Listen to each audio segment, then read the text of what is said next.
What's the place below Whitby? It's literally just below. I can't remember the Saltwick freaking. Bay. That's it, Saltwick Bay. That's where I went. So I went there with my daughter. We parked up in Robin Hood's Bay. We did the coastal walk up to What's a Saltwick. Saltwick Bay? Yeah, It's yeah. a bit So of a trek, innit? yeah, well, we did a wild camp on the cliffs at Saltwick, Right, okay. and then we walked back the day after. But we did some good fossil hunting. It was cool because obviously we tried to sort something out where we could come on a fossil walk with you, and it obviously schedules conflict as they always do. Yeah. And yeah, just like we're live now. But yeah, the so we just decided one day, like we'll go and do it, and we'll just have a bash. I've watched Yeah. enough of your social media videos to kind of try and spot nodules and And did you fossils and find whatnot. some? I found a nodule, a really good one, and it was fucking empty. I was Yeah, so that disappointed. that's fossil, and the majority of nodules are empty. It's not like what you see What? on YouTube where everyone has No, well got an that's it. It was but it is still exciting. It was oh, exciting yeah, to yeah, find one and and I crack it always say to open. people, if every nodule you found and you hit had an ammonite inside, you'd soon get bored. You know, Yeah, it's the element of mystery that keeps us going back.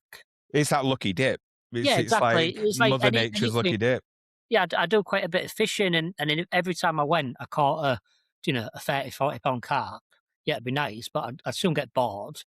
Yeah. So, yeah, Familiarity breeds contempt, doesn't it? So it's like it's one of exactly. those Yeah, you need that sort of jeopardy yeah, element to it. yeah, So what I wanted to sort of touch on, and I mean, I suppose before we even get into, I'm excited, as you could probably tell, because this subject fascinates me to the point where I geek out big time. I was speaking to one of my friends earlier today, so shout out to Louis, who listens to the podcast quite a lot. I was saying, like, for the next 2 hours, I can geek out on and nerd out massively because I absolutely love the subject of sort of fossils and fossil hunting, and then going into the history of the world and the planet, really. Um, for those that don't know who you are, might not have got two brain cells to rub together and figured out what you do at this moment in time. Introduce yourself. Who are you? What do you do? yeah. So my name's Mark Kemp. I'm better known as the Yorkshire fossil hunter, and it is my job to find, collect, and prepare fossils all along the Yorkshire coast. So, from like Jurassic ammonites to Cretaceous sea monsters, and even like Ice Age material. We really get a bit of everything on the Yorkshire coast. So yeah, I'm pretty much up and down the coast, just collecting fossils. That's mainly what I do. I obviously do the guided walks. I do a lot of education with schools and stuff like that, and I've started working with museums and doing installs and stuff. So Cool. if it involves fossils, I'm involved in it. Where did it come from? So obviously, I've always thought about this when somebody does what you do, Yeah, which isn't the norm, so to yeah, speak. it's a very niche job. Oh, massively. Yeah, I I'm at the like careers advice when you're at secondary school. It's like, oh, there's what do you want to none do of as a that. job? Yeah, but I didn't even Was collect it fossils at when I that was at moment? school. No, no, absolutely not. Right. So, I mean, I've always been into history, natural history, and stuff like that. I really enjoyed that at school. Everything else at school, I absolutely sucked at. Maths, science. I was never really good at school, but history and just digging up stuff. So I did a lot of metal detecting, a lot of bottle digging and stuff when I was younger. I didn't really get time to collect fossils much because we didn't live near the beach. And obviously, my Right. mum and dad worked full time jobs, so there was none of that. But the odd occasion I did go fossil collecting. But then it was about 15 years ago, my friend John said he's going fossil hunting, and would I like to join him? So I was like, yeah, yeah, let's go for it. And literally the first time I went, I was just absolutely addicted. At this point, I obviously had a car and a license and stuff like that. So I just started going all the bloody time. And everything else went out window. My metal detector's collecting dust. I hardly fish. I hardly bottle dig. It's just all fossils, fossils, fossils now to the point where 4 years ago, I actually quit my job and turn this into a business. But that was so I first came aware of you. It was it must have been I think it must have been a couple of years ago when I first got in contact with you. And me throughout the summer holidays, my daughter and my missus went to Kross Caverns. Lovely. Yeah. And we were going there and we were thinking, oh, we'll spend a couple of hours there, and it ended up like 4, 5, 6 hours we were It's a staying good there. place. Unbelievable. If you know, if you've got kids, I mean, even if you haven't got kids and you want to go Yeah, and yeah. see something amazing, Yeah.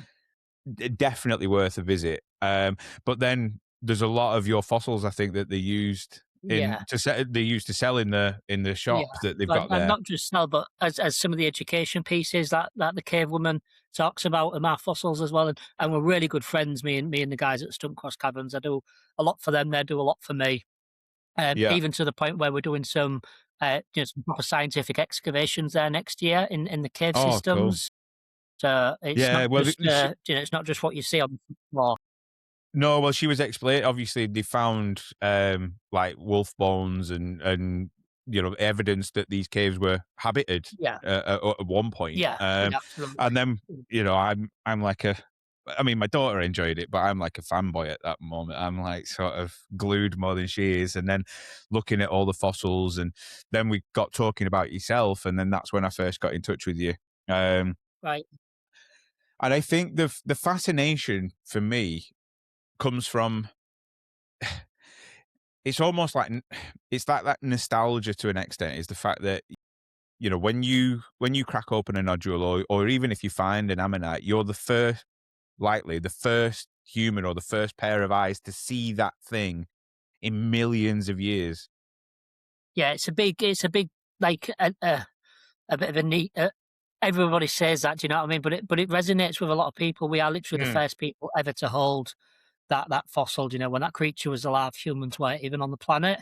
Yeah. So I mean, when I'm in a room like this, there's hundreds of millions of years of evolution behind me, and it's thought provoking. It's many things all rolled up into one, really. It's that it's humbling. It gives you that Yeah. Oh humility yeah. of like, Yeah. Yeah.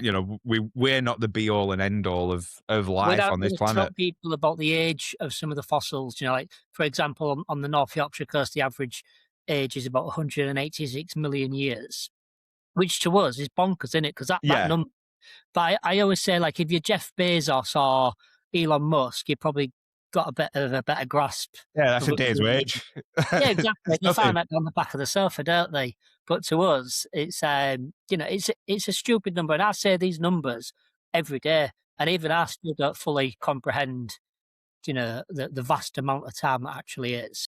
Yeah, it's baffling. I mean, recently there was a skull, wasn't there, found over China way, which was like a hominid skull, which was 1,000,000 years old. Well, I Yeah, I've know not heard read about it yet. th there's still some sort of there's still some umming and ahhing of whether it's real or not. But Yeah, but I think it's widely accepted that the humanoid uh, dates back to about 1,000,000 years. I think yeah, they found some in Africa as well, didn't they? What sort of rings yeah, true with that? there's quite a few. So before that, which one was it? It was Lucy. I remember the name of it, and I Right. can't remember the genome or the genus that they Yeah. gave it. But Yeah. it's the fact that, you think that that's the oldest that we can find in terms of us Yeah. or our Yeah. ancestry, and this is 100 times plus Yeah. a bit more Well, than there's that. living fossils that we find, crocodile, sharks, some fish, nautiluses, even like the jellyfish. They've been around for about 650 million years. Yeah, well, there's the squid. I've found a couple of them when we went. They're The belemnite belemite. fossils. Yeah, Yeah. Yeah. yeah, they're cool. Yeah. They're like little bullets. That's what they Yeah, they that's look right. like, It's little the bullets. internal rostrum of the belemnite. So if you've ever been sea fishing, you often pull the rostrum out to put the squid on the hook, and Right. it's not what you're removing basically. Yeah, it's pretty cool. So obviously you go from just getting hooked onto this to then making it literally your life. Yeah, yeah, pretty much, yeah. So I worked in engineering. We've got a family business in Hull. It's actually my brother's company, and I worked there for many years. And I was like contract manager, so a fairly decent job, Yeah, company car and stuff like that. But on the side, people were sending me fossils to clean for them. People was right. asking me to take them out on guided walks, and plus a few other little things and stuff. And it got to the point where I didn't have any bloody time. I was working 60, 70 hours a week doing the job, and then Yeah. every weekend and stuff I was doing, fossil related. And it got to the point where my wife turned around to me and said, "You need to pick one or the other. You can't be doing both." because she doesn't see you. Yeah, well, a bit of that, but I'd bailed myself out, do you know what I mean? Yeah, yeah. And she was right in what she was saying. So, yeah, I had to think about it, and I decided to quit my job, like any middle-aged man does, and and start a business in fossil hunting, you know, because that's what normal people do. Yeah, obviously, to Yeah, be fair so though, the Mavericks are always the best sort of people that do something out of the box. yeah, But absolutely. you've got to follow that passion as well. Like I've obviously I've done it with the podcast in terms of I was uh, in construction for 17 years Right, what did you and do in construction? everything. So brickwork, groundworks, up to site management, contract management. Right. The own my own company as well. We were the noisy buggers on site doing all the big steel installs. Oh, nice. Yeah, Yeah, that's why I can't hear for nothing when I yeah. left, you know. I used to make myself scarce when those days. Steel days are always horrible days Yeah, but and long. it gives me good, you know, stamina and stuff. Because fossil collecting, people think, "Oh, it's just a little walk on a sandy beach," but it's big terrain, and, you know, like, some of the fossils, I've got a 12-stone stegosaur footprint behind me. Wow, That took some shifting, you know. Not many people can lift that, that was the thing that I didn't bank on. So when we did the walk from Robin Hood's Bay to Saltwick, the like weight. we had packs on because we had the tent and we had the food and whatnot, and the sleeping bags, and then we did the fossil hunting at Saltwick, and then I'm carrying back like an extra 10 kilos of weight in terms Yeah. of fossils. And then yeah, so the walk back was got pretty rough. And then as soon as you start rounding the corner to Robin Hood's Bay, and you can sort of hear the waves breaking in the distance, it's like, oh, thank God we're nearly there. It's a lot of people go fossil collecting and they find something really, really good, but really, really heavy. And then they'll try and whittle it down with the hammers, and then before you know it, they've destroyed the fossil and stuff. So it's a difficult situation because at the end of the day, fossils are rocks, you know, Yeah, and rocks are heavy. So yeah, there was some weight in it. So why why is it? And obviously because where I live, so I live in East Lancashire. Why is the Yorkshire coast so special? Why is that geology in that particular area so you know um, abundant with this sort of well, the first thing to mention straight away is because it's a coastal environment and we're getting a lot of erosion and the tides are coming in twice a day and really battering the cliffs. But mm, what's more importantly quite special with the Yorkshire coast is that that coastline is mainly made up of a Jurassic rock, a marine sediment, and that right? marine sediment was formed at the bottom of the ocean, roughly where Morocco is today, at a certain period of time when the abundance of life was just extraordinary. There was big ichthyosaurs, plesiosaurs, millions and billions of ammonites, and all sorts of sea creatures were swimming around. So it's a very lucky exposure, you know, for where we live, that it's Yeah, yeah, so full of fossils.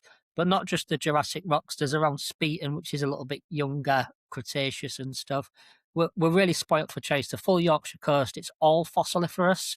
So I often say to people, they're in a beach in Yorkshire, you can't not find a fossil on. You know, and it's very much just that where there's an exposure and it's constantly getting battered and weathered, you're going to find fossils. yeah. Well, obviously, I've seen a lot of your content online as well as other fossils, and it's always that nodule that people sort of Yeah, hunt for, that's and very that unique weird to sort of Yorkshire as when the well. shale rock sort of weird form, right? Oh, sorry, breaking up Is a it little bit so? there. Why is that? What is that nodule then? Because I've always found it's almost like a rock within a rock. Is it come back? Sorry, say that again. It was just breaking up a bit. It's okay. So what is that nodule? Because I've always looked at it as like it being a rock within a rock. Yeah, sort of. Right. So first and foremost, you've got to appreciate that I'm not an academic. Okay, I haven't been to university or anything like that. Yeah, that's I'm fine. self-taught. I, Bit of a chemical reaction going on. It's from what I understand, it's a calcium carbonate growth. So right. there's an ammonite here for argument's sake. The ammonite's swimming along, it falls to the seafloor after it's died, and then it's Mm, covered in sediment and the fossilization process starts. But when they're in those layers, there's a calcium carbonate, which is like the rock, grows outwards, which is why the nodules often aren't right. spherical. They're a bit like ammonite shaped, if that makes sense. Yeah, yeah. So all the surrounding rock on, especially on the nodules, it's a bit of a chemical reaction what's undergone. Got you. Right. Okay. So it makes a bit more sense there. And then obviously I'm presuming it's then compression over time that creates the rock around that Yeah, exactly. calcium carbonate. That'll be sedimentary layers, so all the shear layers are around it, and you always get better preservation in the nodules. If it's just in the shale where it hasn't formed a concretion, they can get squashed, they can get distorted. But in the nodules, I haven't really got a good example around here, but in the nodules, I often look at it, it's like it's rocky tomb. They're protected in them. Right. So when we come to Got you. farm them, we can clean them properly and have good results. Yeah. That I've seen a couple where I think it's like a crab Perfect in the example. nodules that Yeah. they're like really well preserved. You can almost But if they it's find them almost same crabs in the shale layers around there, they'll be really poorly preserved and really squashed. But in those nodules, they're really well preserved. right. Got you. Got you. So in terms of um sort of like I said, I mentioned a couple of places where I went was Robin Hood's Bay and Saltwick Bay.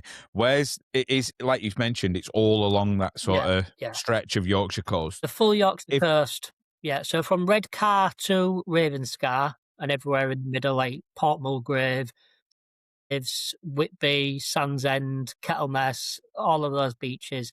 That's all sort of lower Jurassic, mid Jurassic stuff. So we're getting a lot of marine ammonites and the marine reptiles and stuff like that. Robin Hood's Bay, where you went, it's a little bit of a dip in geology. It's slightly younger or slightly older. I can't remember which one. And we're still getting marine stuff there, but it's slightly different material. And then right, the further south you get, the younger the rock gets, like around Danes Dyke and Bridlington and stuff like that. And then the it whole of is. this coast is all glacial till. I would recommend anybody that obviously. I mean, anybody that lives in the UK or doesn't, but especially in the north, that walk that we did, which was from Robin Hood's to Saltwick, it's It's a good walk. if you like if you like pirates, it's like a place because they've got little when they go through Yeah. the little valleys where the streams meet the obviously the ocean. It's almost like the smuggler's run. It's what it Well, sort of it's feels steeped like. in history with pirates and smugglers around there anyway. So, Yeah, yeah, it does have that feeling very yeah. much of it. So what's the reality of fossil hunting then? Because obviously what I thought when obviously, and like you said, you've already said if you're going out, you're likely to find one. And I must admit, I went out, I've never done it before, and I found, quite a few. They're up in my daughter's bedroom now, with her prized possessions. Um what can you expect if you were obviously if you weren't going to go out with yourself or with any other expert? What would you look for? What would you start with? So just to begin with, you really just want to get your eyes trained into any of the fossils, whether that just be the shells or the belemnites, the more common stuff. You'll start to see ammonites if you're looking in the shales, in the sedimentary Yeah, limestones, yeah. and then the nodules are quite sought after the nodules. So we don't find as many as we used to. Fossil collecting's a lot more popular now than it ever has been. So the beaches are definitely getting more collected, which some people say is a good thing. Some people are not so happy with that, especially the locals around Whitby. They're not very happy with that. Um, but yeah, if you're going out for your first time, do your research, have a look on the Facebook pages, watch some YouTube videos, do a bit of reading, and you'll soon get your eye in. The main thing I do say to people is when they go fossil collecting, a lot of people will just walk up and down the sandy beaches. They're not really willing to walk that far. Now, fossils and sandy beaches don't really go. You've got to go where it's rocky, where the shale is, where there's been some recent falls and stuff like that. And you've even got to be willing to get quite wet and mucky and stuff like that. Yeah, no, Not I quite can attest. Dorset. Yeah, Dorset's No, easy collecting in the sense it's a nice sandy beach, and it's linked with Yorkshire with the Jurassic Rock, but it's very difficult. Well, it's not difficult collecting Yorkshire. It's just hard work. well, yeah, it's the north. I remember. Well, Yeah, we went. exactly. I think it was January when we went, so it was Lovely. feckin' freezing Yeah, as yeah, well. It was freezing cold, blowing a gale. Um, and to be fair, I had a really funny encounter. To be fair, so we always take the dog with us when we go. yeah. So we've got a bulldog. So went down to Saltwick Bay, which you can take the dogs on. It was really good, and we're walking up. So as you get down to Saltwick Bay, you turn left, and as if you're heading up to Whitby and round. That's where the sort of all the shale fall starts happening, Yeah. and But you do know you can go right as well around the other you side. can, yeah. It was just I I picked left because right was where we'd kind of come from, and Okay. I kind of seen what was down there, and I fancied. Yeah, Well, which is fair I enough. just fancied being a Yeah. maverick. Yeah. But we ended up walking round, like there was a big shale boulder, and just on the other side was a little seal pup that had been left there Yeah. Yeah. that I didn't really expect in that No. sort of neck of the woods. So there is a big seal colony at Ravenscar where there's thousands of seals that actually live there. You don't often get them up further up the coast, but we do see them quite often. Yeah. Especially around the mating season and stuff like that, and when there's young uns about, you get a lot of seals just resting on the beach. But yeah, it's mainly around Ravenscar. If you go fossil collecting at Ravenscar, you've got to have eyes in the back of your bloody head because the seal just looks like a bloody rock until you stand on the bugger. They they're so still. Yeah, I didn't even notice it, and it didn't make a sound up until it saw the dog, Did it and when it growl? saw oh yeah, it went a Did you shit bit nasty. yourself? I fucking Yeah. did, There's been many yeah. times I've been walking along in a world of my own, and all of a sudden this big frigging thing growls at me, and I'm jumping out my skin. Well, I mean, everybody looks at them and they think cute and cuddly. I wouldn't wanna go near one. Yeah. Like, Well, a they've seal got some can major rotate fangs. its head 180 degrees as well, and they have been Great. known to pull hamstrings off fully grown men before, especially the big bull seals. And they get Nice. an hold of your leg, you're having a bad day. Yeah, I didn't fancy it. Luckily, this was only a little one, but it did Yeah. still scare the scare Yeah, the shit yeah. out of me, to be fair. Yeah, and But it's a part of the Yorkshire coast. The seals have been there longer than we have, so we've got to yeah. respect the wildlife as well. And I see a lot of really bad behaviour with tourists and seals. Even to the point where they try and sit on the backs of baby seals and stuff. And you look at it sometimes, and you just think you're an absolute fucking idiot. Humans are weird. There's an Instagram that I follow, actually. I think it's called the Turons of Yellowstone. And it's all about a play on word of morons Yeah, of uh, Yellowstone, where they go trying to touch a bison, yeah, yeah. and like, getting out of a car to take a picture of a bear. They're idiots You like know, me. It's the same on the Yorkshire coast. You'll get people trying to take selfies with seals, and they'll try and fossil collect at high water and stuff because the tide doesn't affect them. And you know, yeah, well, this is the thing, and this is the other thing. Whereas I was a little bit apprehensive of going on our own, which yeah, is why I kind of contacted you yeah, first, because it yeah, was like, I'm not an idiot. I understand tide times, and I yeah, understand the fact that it can catch you out yeah, a lot quicker than what you think it can. yeah, absolutely.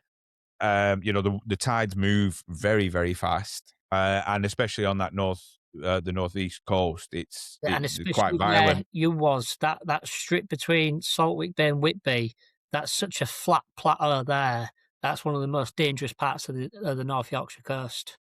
I'm glad you told me that after I went, to be fair. Yeah, but you were here in But one piece, so you must have done something I right. did, yeah. Well, it's that sort of common sense, which I think, you see it. It's almost that natural selection doesn't happen anymore, Yeah. does it? When I mean, when it's it should difficult for do. me because I see this every single day, and then, Mm, I often think it's just to some people, they're just not aware. yeah, They don't know it's the about tides. ignorance. They're not used to the coast. They live in the middle of cities and stuff like that. I had, I won't mention who it was, but I had a person reply to one of my emails regarding my guided walks last year, and they asked me if I could delay the start time because they wanted a couple of hours extra in bed. So I said, "Oh, no, the start times are the start times." And they was like, "Oh, well, can't you just change the tides?" And that Oh, yeah, let me just make a phone call. It'll be all right. yeah, I'll yeah, but this put a is the phone call into God. mentality, and when they turned up on the day and I explained, how the tides work and stuff like that, in her defense, she was absolutely mortified when she realized what she'd asked for. They'd lived in the city, they never came to the Yeah. coast, and so it's really easy to look on the outside and think you're a fucking idiot, but if you don't know, you don't know. Do you know what I mean? True, I get that. I mean, I must admit, I did warn a couple of people when we were up there Yeah, that were standing very close to the cliffs, yeah, yeah, and I'm like, You need to come away yeah. because you can hear it. Like, The cliffs still obviously coming talk. from well, this is the thing, is the fact that coming from construction, I'm sort of used to listening for, Yeah, especially when you're doing yeah, a concrete pour or putting steel up, you yeah, can hear the creaks and cracks, and yeah, before, and it's almost like you do get a warning, but you don't know, and when it goes, yeah. it will go like It's fast. like There's when no you getting see away. when you see the people wearing hard hats underneath the cliffs. I always look out It's and not going to do anything. no, it's not, but, to them, they think, "Oh, I've got an hard hat on," that 50 ton of rocks that ain't gonna affect me. I Yeah. just think, "You idiots." Yeah, well, that's the thing is, like, like we were talking about steel days and stuff on building sites, is the fact that I know it's sort of a health and safety thing to wear a hard hat, but when you're lifting a girder that's like 900 kilos a meter, I like, if that falls, this hard hat isn't going to do anything. It's going to be pushed through my body out my arse before I can blink. Yeah, exactly. Nobody So wants to yeah, be in that it's one of position. those where no, exactly. So going down, what what's where you go? Obviously, we've mentioned ammonites, ichthyosaurs. What's it sort of, and belemnites as well? What's it sort of famous for? Because it's famous for jet as well, isn't it? Yeah, there is Whitby jet, which for a long time people thought was fossilized wood, and technically it is fossilized wood. But there's a lady in Whitby called Sarah Caldwell Steele. She's got Arbor Jet Works. She's really Right. like the forefront of anything to do with jet. She's taking it to the next level. She's doing PhDs and stuff like that with jet, and Cool. she's coined a new word called jetinized, and it's a slightly different process to the fossilization process. That's pretty much all I know about it, so don't ask me to get technical about that. But she is she really is knowledgeable she goes all over the world collecting different jet samples and stuff. But it's a fossilized wood. For years we thought it was from one type of tree, the monkey puzzle family, but I think Sarah's getting along the ideas now where it's several different trees, Right. just in the same sort of process what's formed the jet. But as everybody Well, knows, Jet, really famous from Queen Victoria. She got jewelry made out of it and stuff like that, and it's really black and really really good for it's like craft. obsidian. Yeah, yeah, similar. Yeah, really good for carving and polishing and stuff like that. And I think it's making a bit of a comeback as well because the jet industry seems to be booming at the moment. Right. Yeah. So, like you talk about fossilized wood, it's always fascinating me. Like, when anything comes up with fossils, and have you ever heard of like the ancient fossilized tree um theory with the massive, the huge trees that are like, it's like Ayers Rock and I Table think, Mountain and yeah, stuff like that. so these are formations, aren't they? What people Yeah, think look like tree trunks. yeah, they look like stumps Yeah, but it's ultimately. just the way the formations res Yeah, it's so, yeah. but then I mean, I go down rabbit holes at like sort of 2 Don't a.m. do where rabbit holes. No, you see like rock formations that look like tortoises and snakes yeah, and yeah. animals, and you think, It's called like, pareidolia. yeah, well, you see it in Yeah, Mars like yeah, formations and stuff, and you think, oh, that's a human face, yeah. and it's not, obviously not. No, and it's definitely an interesting talking point, and it does capture the imagination. I get a lot of emails, with people, telling me that they found a dragon's head or a tortoise fossil or a bird fossil or just like random things on the Yorkshire coast, which is pretty much impossible because these things weren't about at that time and stuff, or weren't about at all. And you try and explain to them in a like a compassionate way that actually it's just a rock, it's just the way it's formed and stuff. And the amount of times they argue back with me, I say, "Well, I think you're Yeah. wrong," Okay, yeah. I'd take your opinion for it, to be fair, Yeah, Mark. I But think some people just like to have an argument. I think it's that. This is the thing that always fascinates me. I first got into sort of fossils and anthropology, archaeology, all that sort of stuff. It was Graham Hancock that sort of twigged my interest, which I think he has done for quite a few people, Yeah, definitely. especially with his like Netflix series and stuff that he's done recently. Yeah. Um, but it's always fascinating me. It's because in reality, as much as we can hunt fossils and find these ammonites. We, we actually don't really fucking know. We can't know for certain what it was like because it's all piecing together pieces of a puzzle Yeah, and yeah. coming up with the best guess, if Ab that Yeah, makes sense. absolutely. A lot of I do a lot of the, workshops I do in schools, I always start off with, "Today we are going to be fossil detectives." You know, and that is ultimately the essence of it. We're doing detective work.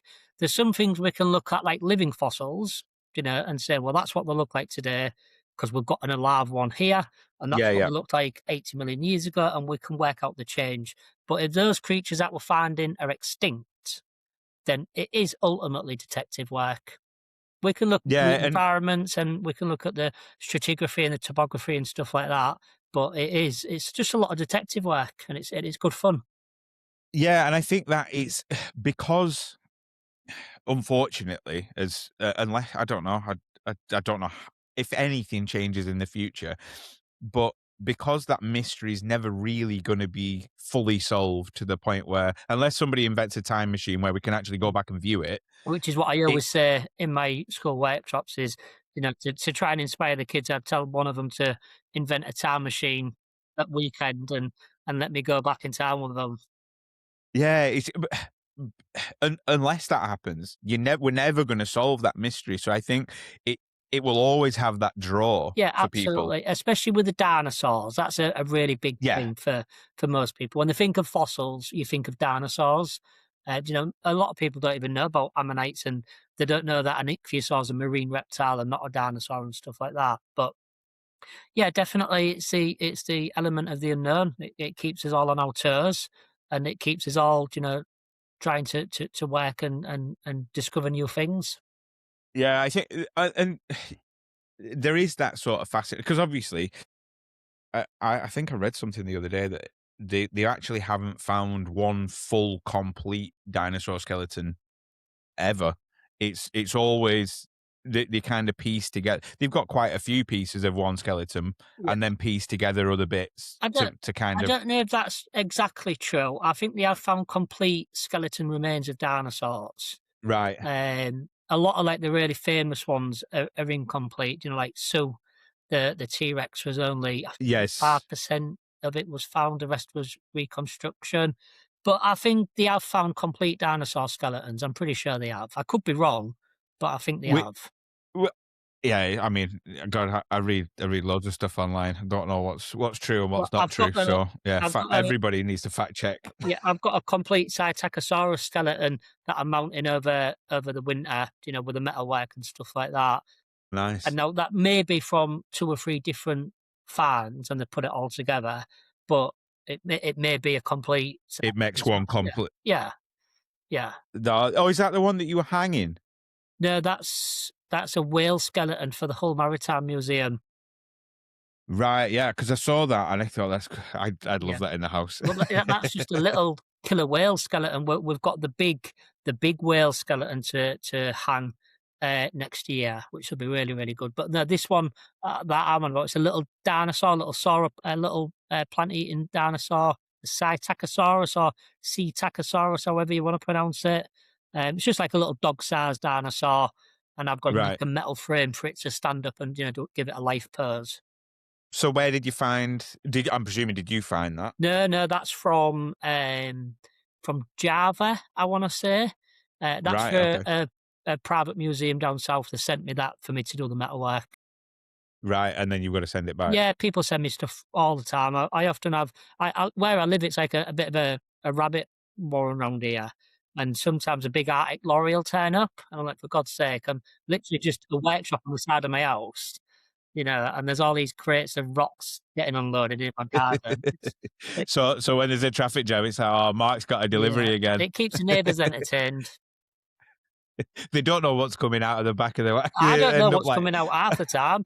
Museums just send me stuff, I've got big dinosaur leg bones, I've got mammoth tusks, I've got tons of fossils, all waiting to be cleaned and prepped. I think have you one of my favorite dinosaurs, and this was obviously, you know, going through you growing up, grew up through the Jurassic Park era when it first started. But the Pachycephalosaurus, which is the one with the sort of 7-inch thick skull Yeah, that yeah, sort of was predicted to go around headbutting yeah, headbutting yeah. things. But that's one of my favorite. Have you ever come across one of them? No, but I've been sent pictures of a few, and I think there's a museum in America where they've got quite a few of them because the horizon there is full of these dinosaurs. And in the display room, they've got one of the skull plates, and got a hole in the glass, and they actually let you touch it, which is really really Nice. cool. But no, I've not come Oh, I'll have across to one of make a them trip. in person yet. No, I'll have to make a trip for one of them. So, with the sort of um the work, obviously you get sent all these like dinosaurs, which are obviously the older style, or the older sort of fossils, and then you get like mammoths, which are relatively recent in the grand scheme of Yeah, things. yeah, Because I know there's a scheme at the minute where they're talking about bringing back the mammoth. Um, yeah. what's your view on that? So I haven't read an awful lot about it. I know they did something with a direwolf recently, Y- where yes, they did something with the DNA and they modified a dog's DNA. Ultimately, yeah, it was like spliced. yeah, but ultimately that'll always be a dog. Yeah, Without the paternal instincts of its mother, it'll never be a direwolf because it's impossible. It can't be. well, If it's brought up in rip your face off. Yeah, yeah, well, not just that, but if it's brought up in a laboratory conditions or, you know, yeah, and the same with woolly mammoths, they can extract the DNA, but without its head, without its paternal instincts, it's never gonna be a complete, authentic woolly mammoth. Yeah, They'll probably cross-contaminate it with some type of elephant or something, and yeah, yeah. I don't know what the end game is with stuff like that. I just look at it as a bit of like Doctor Evil. Someone's got so much money to spend, unless it's going towards something fucking useful, like curing Yeah. cancer. Then what's the bloody point? One of the arguments is sort of environment. I don't understand how, in terms of help, environmental. Um, I think it's like storing carbon or what they do to the environment that helps them Yeah. in Okay. Siberia or whatever. But Yeah. I, I think it is that, and But this is how's the my woolly problem. mammoth going to store carbon because it eats all the carbon eating plants? I honestly, I Yeah. don't have a clue. It's Yeah. probably, Bill Gates. Like, it's some. Yeah. I've always thought, like, in terms of humans, that there is that sort of maniacal. We are masters and controllers of the Yeah. universe, and Yeah. we can do everything. And then what happens is, I mean, it's in every freaking apocalypse movie. We we interfere, we fuck it up, Yeah. and then everybody dies, and we've got to try and make it better somehow. And there's some hero that comes along and saves it. And that's the worry is, if they start creating direwolves and Yeah. um like woolly mammoths, and what's the other, the short faced bear, and Yeah. the Yeah. giant land sloths, and they start bring like these things went extinct for a reason, Exactly. and at the same time, we kind of thrived because they buggered Yeah. off. Yeah. Like, if you start bringing them back, Yeah. we're all going to be running for our Well, lives. I think it's probably good that we can only do that sort of thing within a certain time span, like Ice Age fossils, because they're preserved in the ice and stuff. We won't Yeah, ever be able to do that with fossilized remains from dinosaurs or stuff like that because the DNA is no, too far gone, broken down. But yeah, I just think unless it's going to benefit, you know, something useful, I just don't understand why they're doing it. no, and obviously it's millions and millions of pounds. Well, billion, Yeah, it'd be well, it could be billions of the pounds of billions, won't research. it? Yeah, Yeah, yeah, and it is for in essence what it is cool. Don't get me wrong; it yeah, is yeah, interesting, but it is ultimately a vanity project of like, look how good yeah, we are. yeah. Um, but you know, I probably will be one of the people that wants to go and see a woolly mammoth Well, if they end up bringing it back. didn't the what it's somewhere in America where the the they created enough woolly mammoth meat to make some burgers. I I don't know. think I've read about they had some woolly mammoth burgers. I'm gonna have to let me search. I don't know Yeah, because If that's the case, I won't mind one of It them. sounds looking good, doesn't it? It does. Bit of cheese, bit of onions. I'm sure Why I not? read that they had some like woolly mammoth imitation burgers. All right, yeah. So woolly mammoth burgers aren't widely available. No shit. Yeah, They're a novelty from biotech startups like Paleo and Vow using mammoth DNA with elephant DNA uh, to create plant-based or cell-cultured meat alternatives, focusing on the protein myoglobin for rich flavor, color, and aroma. plant-based. Yeah, And it's rather than fucking vegan. actual ancient. Yeah, based. That's it. It's the vegans. That's what they're doing. Yeah, no, I don't want it now. Dressing it up as woolly mammoth meat. In the case of an apocalypse, I'll stick to my rat burgers. Yeah, rat burgers. There'll be loads of them. Yeah, Don't worry about it. Um, digress. But so with um I mean, the thing is with the Yorkshire coast and yeah. everything in Yorkshire. I suppose most people, as I didn't sort of associate it with.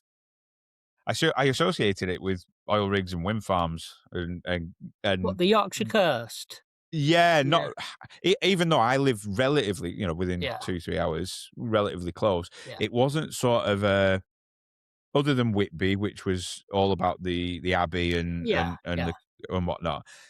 It wasn't sort of on my radar for fossil hunting. And you mentioned earlier, like the locals are getting a bit annoyed, or some locals are getting Only a bit only annoyed. some of Where them. The majority of people are yeah, open to it brings tourism, it brings people in. Pretty much all of my guided walks, book a local hotel, go to local yeah. restaurants and stuff like that. So to the Well, it's part majority and of parcel. people, yeah, exactly. There's a few What? local collectors that would quite happily not have anyone else on their beaches, but that's Well, that in any industry. yeah, of course it is. They want everything to themselves. Yeah. But is there a danger that it runs out?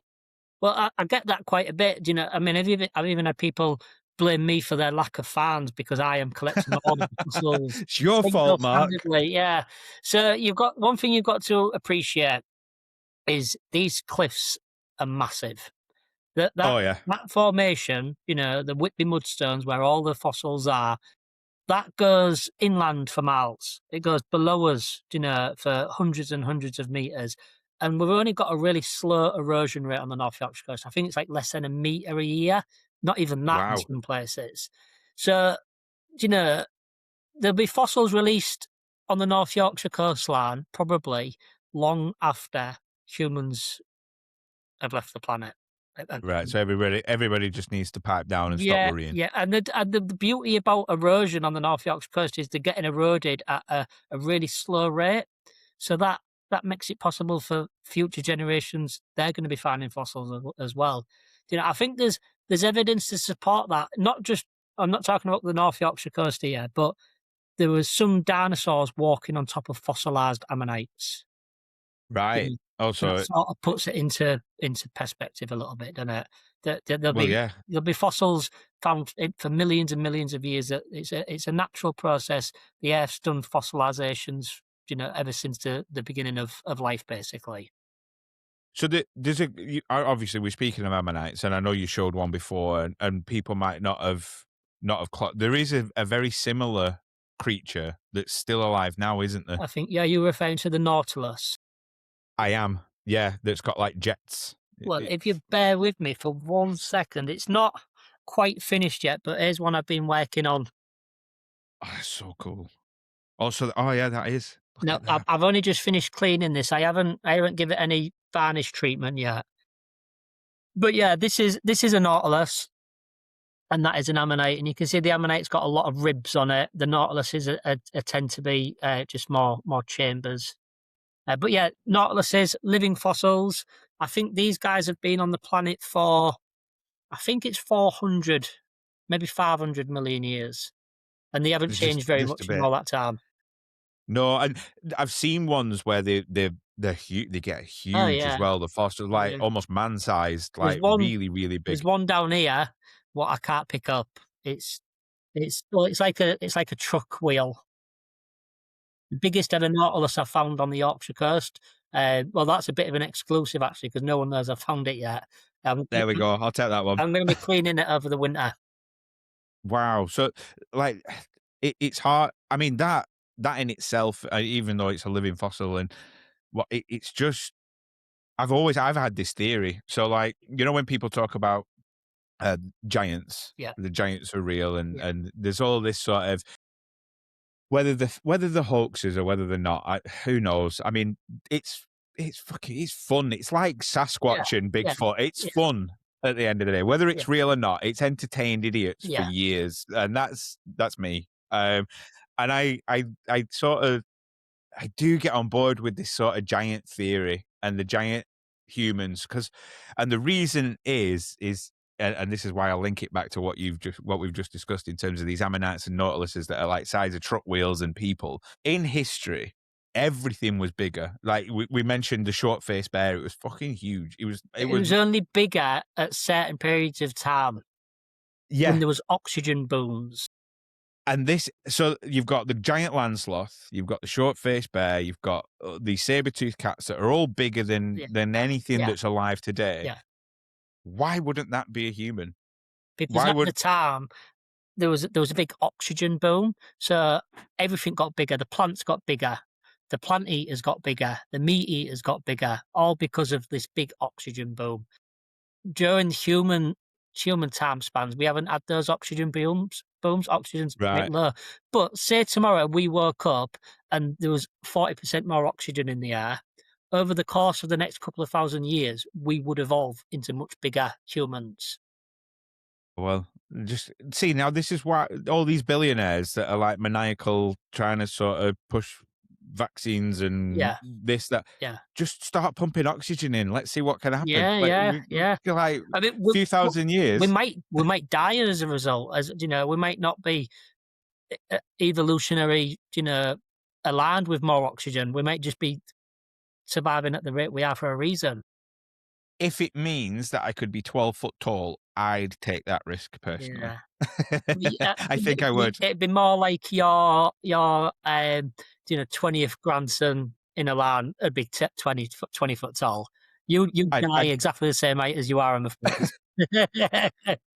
But that's not if ultimately we. why when we look back in the fossil record and when we get to the periods of time where things were bigger, it's mainly because there was big oxygen booms or there were certain environmental impacts what created more food, more nutrients and stuff like that. It's and I suppose no humans as well. So they, in Yeah, terms of yeah. like the predators, like the bear, the short faced bear and stuff. There's not really anything that's gonna No, if hunt if you them. haven't got anything, to compete against, you're gonna eat and eat and eat and get bigger and bigger and bigger.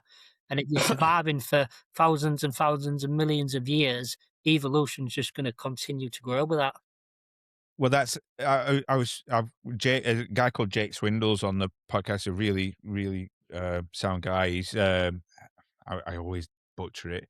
I think he's the director of the Countryside Alliance up in Scotland, Right. and he's talking about obviously deer populations up there, and he was saying like they've been asked by the Scottish government to cull 50,000 more deer this year. Really? Well, just because they keep breeding? Yet there's no, if you think about it, there's no natural predators for a deer in this country. I mean, I think the one of the biggest, we've either got eagles or foxes. They're the biggest sort of predators we've What got. what what would the predator have been for deers? It would have probably been wolves, I reckon, in this country, Yeah, because we did have wolves at one point, and right. I don't want them reintroduced into the wild, because that's one thing. As much I see, like I've got friends over in America, and I think I'd love to go over there and live like in a cabin in the woods. Yeah. But then you've got wolves, you've got bears, you've It's got not funny. Yeah. you've got all these things where you're gonna have to look over your shoulder and keep an eye out all the frigging time. So do you think, like, we touched on um, the Yorkshire Court and people sort of fossil hunting becoming a lot more Yeah, popular. Uh, absolutely. Yeah.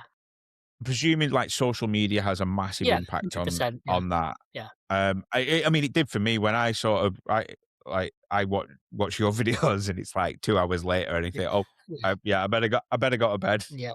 And that's what sort of twigged me really motivated me to take my daughter over there. What what is what is the danger? Because I know we did it for she has a YouTube channel, and we did it for that, but not specifically just for that. Yeah, But bit of this is experience for you both. yeah, and I think the danger is like it is with a lot of things, and I was speaking about this the other day. I can't remember who with, um, in terms of there's been a lot. I've noticed a lot of deaths this year within like mountaineering and walking, Right. where Because it's there's like more popular. that sort of outdoorsy social influencer thing, and that's what it's been blamed on. Yeah. Well, this is a big concern a few of us have got in the fossil industry at the moment because more and more people are coming to the coast collecting. They're watching YouTube videos, they're seeing stuff on Facebook, and they're thinking, "Oh, we can do that," which is right. Anybody can do it, but then they're not taking into consideration, the weather conditions, the tides, and stuff like that.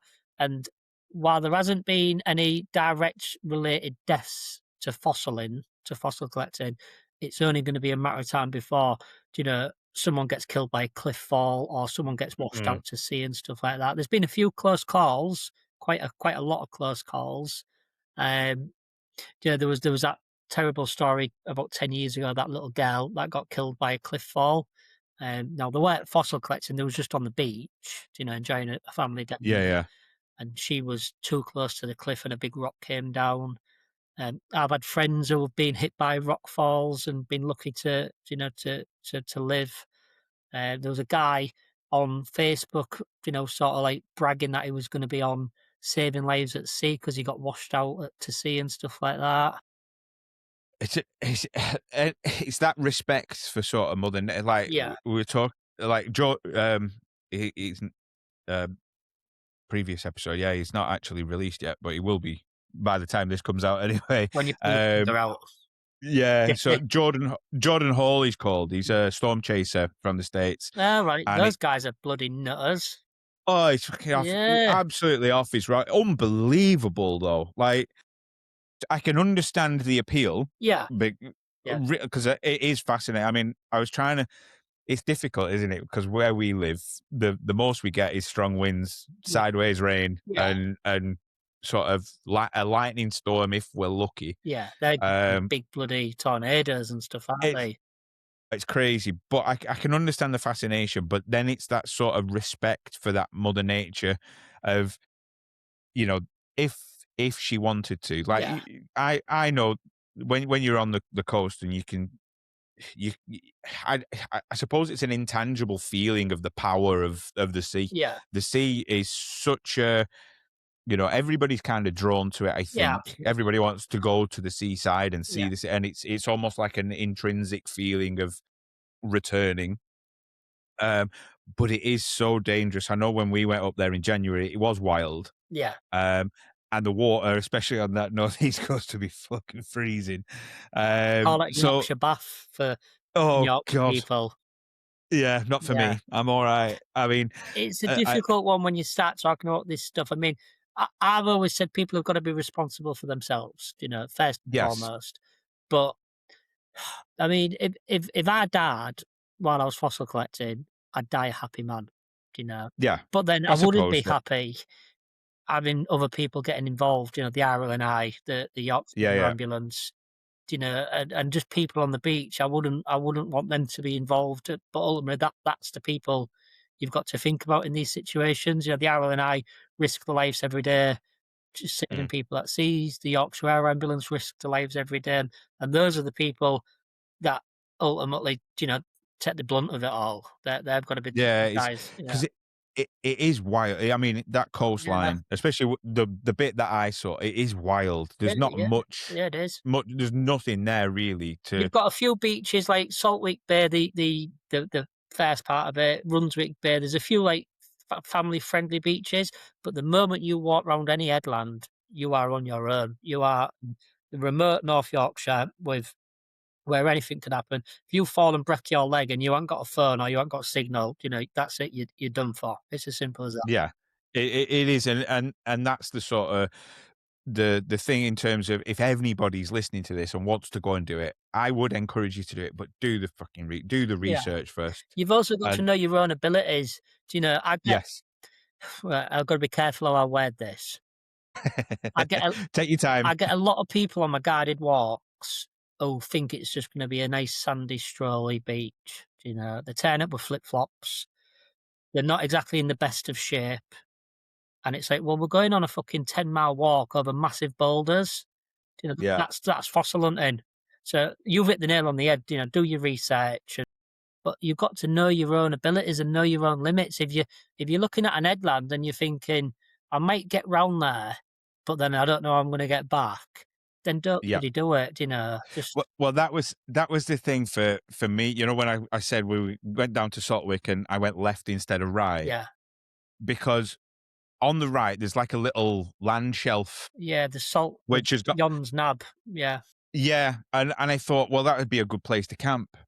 But then I thought, well, I don't know how high the tide gets So and most if of it the gets time, wild. yeah, you are alright up there, but you did the right thing because on really big stormy days, I have seen the waves go over that.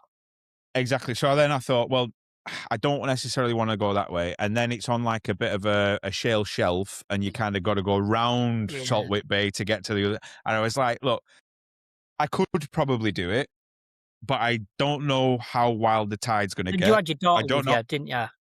and the bulldog as well at the If same you was on time. your own, you'd probably think, "Yeah, fuck it, I'll give it a chance." Probably, Yeah, yeah, because because I'm an idiot. yeah, yeah, But it's that sort of not necessarily playing it safe, but yeah, just you go into a situation knowing, yes, I can get out of this exactly. if something goes Yeah. wrong. And that was what that was what Jordan was saying in when he was saying, like the it makes my thing look tame. But he turns up to a tornado, he drops the Jeep, puts the hydraulic spikes in so he doesn't go anywhere, but he knows if it turns and goes another way, he's got this escape route planned or that So escape he's route always got a planned. route out. Yeah, so he's always got that sort of, second and third option Yeah. if the worst ever happens. Where if And I you're up think against a cliff face on the North Yorkshire coast and the tide's coming in and the storm's coming in, you haven't got any route off the beach. no, You because they're what hundreds of meters high. Yeah, These yeah, cliffs. It is exactly. it is very much like if there's a part where I think it's just before you get to Saltwick Bay, probably about. In fact, is it before or after? It's just before the lighthouse. Yeah, There's a lighthouse up there's a there, big, like, cliff and wall. yeah, and it's like the sort of cliffs come in, Yeah, I know what you and mean. you come up and you see it, and it Yeah. is the thing that went through my head was the da da da da da da da da da I have da to look da at the that North Yorkshire coast and think of Jurassic Park. that's Yeah, what yeah, happens. That's what played in my head, and yeah. it is very Jurassic It Park. is, It's yeah, very yeah. prehistoric. There is a few Um, places where on the North Yorkshire coast, there is a few places you could scramble up in a pinch, do you know what I mean? yeah, But, yeah, you really don't wanna be getting stuck there no, without you knowing can where you're get. going. Well, that brings me on to it was a lesson, a couple of lessons that I had actually, because when we go into up to the Lake District, it's like I always like going up. I don't like coming down for two reasons. My knees are shot, and and I tried to explain to my daughters the fact that when you're going down, if you're going down to a ledge or down to like a little bit of a plateau, Yeah, but then you can't go any further, you might have gone down too far. The fact that you can't get back up, and yeah, that's when you get rim rocked. Whereas going up, if you can't get up, you've yeah, come that way, so yeah. you can always go back Yeah, down. that's a good way And of thinking about it. that's really a big thing that I see quite a lot. I mean, we went up High Style, which is in Buttermere. Beautiful. One of my favorite places in the country is Buttermere. And we were on the way up. We were doing an overnight camp, so we were camping on the top, so we weren't in any time Yeah, um, uh, stretch or whatever. And we got to the top of High Style, and there's these tourists from an Asian country, wherever, um, and they weren't in the right gear, weren't in the right yeah, footwear, sounds about right. was was struggling, and I'm like, well, you're 2-3 hours away from any sort of civilization. Don't go that way. Trying to help and say, look, you need to go Yeah, down this way, and it's that sort of. these volunteers, and it's like you were saying, when you're putting the pressure on the RNLI and mountain rescue and stuff, these are the people that are putting their lives on the line to sort of help people that haven't prepared and don't know the limits. Yeah, exactly. It reminds me of a time when I was younger, me and my friend Lewis, we went to the Lake District and we, 18, 19, thought it was invincible, went up Scarfell. It was Yeah. glorious morning, beautiful sunshine. But as soon as we got to the top, the fog and the rain came in. Obviously, we didn't check the weather for that day, and we were blind. It don't matter if you check the weather up there for that day. You couldn't see past the end of your nose. Do you know what I mean? So we were blind coming back, and we just picked a direction and went as the bird flies, and we ended up at the other side of the route to what we wanted. That was miles away from where we were staying, some little campsite. So we had to get a taxi back and stuff like that. We weren't in any danger, but it made us think. It does. It shows. It like that was the last one that I did was Scarfell with my daughter. We that was March, and we haven't been able to sort of get out really. We've had a lot sort of going on, and Yeah, the weather changed for us on the way down. yeah, It was, and I've told the story before. Well, I'll tell it again. It's one of the moments with my daughter where I'm so proud of her, and it's taught her such a valuable lesson. We we did an overnight camp. We summited Scarfell. It was sideways rain. yep, Couldn't see a goddamn thing. It lovely. was one of the worst. Like I was hoping for like really good views. There was Yeah, nothing, yeah, and it was cold. So we got to the top, headed on back down, but it was fine. It wasn't raining at that point. mm, And then we got we're just about coming to the base of Scarfell. Still 2 hours away from Seathwaite, where we started yeah, from, and the weather changed big time. It was a easy 60-mile-an-hour winds. It was crazy right down the wind tunnel. It was the rain was freezing, whipping against you. It stings yeah, against your yeah. skin. And she was, what was she, 8, 9? She was 9 at the time. Bloody hell. So I've got a 25-kilo pack on with the tent and everything. She's got her 7-kilo pack on, Yeah, and usually right as rain. But this is the second day. We're knackered. We're absolutely tired. I'm still tired. We've just done the tallest mountain in England. We're coming down. This changes, and then it gets to the point where she's upset because she's like so tired, freezing cold. There's no way of keeping dry whatsoever, which obviously then makes you heavier. yeah, yeah. Um, and I sort of explained to her, look, just put one foot in front of the other. Just keep going. You can cry, let all your frustration out, but just one foot, one foot, one foot. And it got to a point where I was thinking like, I'm not going to make this. Really? This is really bad. I don't know whether we're about an hour away, and I don't know whether I've got enough in the tank to get this hour. DL. So what? And you know what? She didn't stop. She was unbelievable. So proud of her. And we got to the car. Luckily, I'm like, now I've got a 2.5 hour drive back. Like heated At least seats you got on. to the car. Yeah. That's it. Stripped off. We're sat in the car, and she like turned to me with the biggest grin on Really? her face, and she was like, and the words came out. She went, "I did it. I did it." And it was like that lesson of when you think you can't do something, she now knows that she's got that extra gear, Yeah, that extra bit in the tank to push through absolutely. it. Yeah, And it was about 2 months after that, she had her first cross country event. yeah, Never trained before in her life. She is athletic. Never trained before in her life.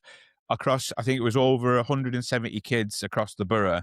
She came seventh. wow, Like, very and good. it was that Yeah, lesson of when I feel like I'm tired and I can't yeah, go on, I know that I yeah. can go on.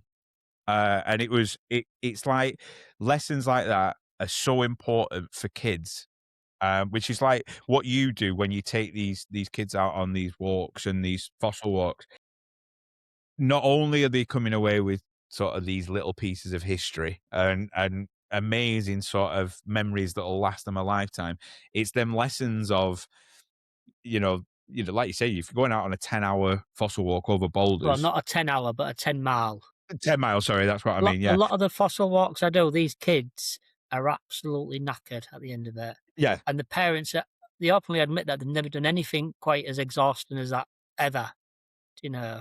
So I think a lot of the time it's they're signing up for something they're not actually expecting, yeah, but then but it's when so they do it, they've important. got no choice but to give it a go.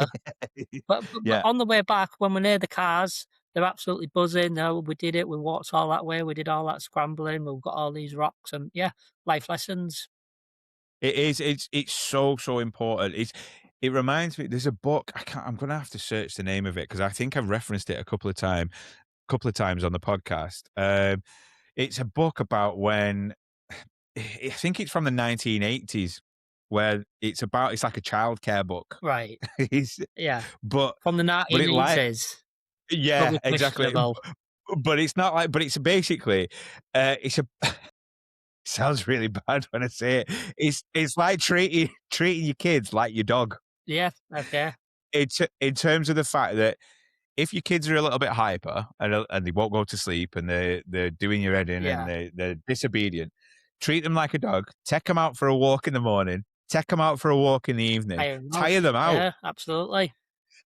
And from personal experience, like I know my daughter, she's like Flubber. Yeah. Yeah. Is if she's inside, it's hellish. She's bouncing off the walls. She's wanting attention all the time. She's like, "What can we do? Can we do something? Can we play a board game? Can we do that? Can we do that?" But then when she's out in the wild and we're out on a Yeah. right, it's Ray, one of the best kids you'll The ever same with meet. my daughter. She's in-house, she's driving us crazy, but you'll get her, in a forest or something like that, and she's in her element. She absolutely loves it. I'm gonna have to try and find the name of this book. I can't remember what it's called. Oh, it's never gonna be online, is it? Probably been, probably been It's probably been banned. It probably has. I'll have to find it and yeah, I'll post it on my social media. But I remember reading it, and to be fair, if you took it at face value, yeah, yeah, you could probably say, "Oh, that's a bit bad yeah. that you did, you put him in a cage in a kennel."